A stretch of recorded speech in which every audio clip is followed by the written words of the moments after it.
పిడుగులు పడేటప్పుడు అర్జున పాల్గుణ అని ఎందుకు పెద్దలు అనమంటారు? వర్షం పడే సమయంలో పిడుగులు పడటం ప్రకృతి ధర్మము.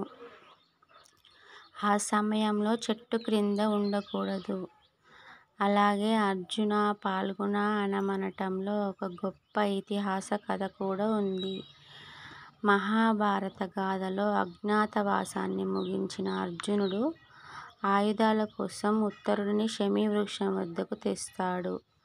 ఉత్తర గోగ్రహణం ద్వారా గోవులను తరలించుకుపోతున్న దుర్యోధన కర్ణాదులను ఎదుర్కొనటానికి ఆయుధాలను శమీ వృక్షం మీది నుంచి క్రిందికి తెమ్మంటాడు.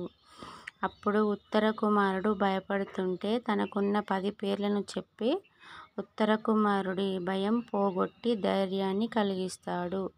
అర్జునుడి 10 నామధేయాలు: అర్జున, పాల్గుణ, పార్థ, కిరీటి, శ్వేతవాహన, బీభత్స, విజయ, కృష్ణ. పాండవులు పెట్టిన పేరిది. సవ్యసాచి, ధనుంజయ, కాన. అర్జునుడి 10 పేర్లలో పిడుగులు పడ్డప్పుడు ఏ పేరు తలచినా భయం తీరుతుంది. కొన్ని ప్రాంతాల్లో పిడుగు పడుతున్నప్పుడు అర్జునుడి రథచక్రాల శూల విరిగిందని అదే పిడుగని చెబుతారు. అలా చెప్పటంలో కూడా అర్జునుడిని తలచి వినిపించటమే.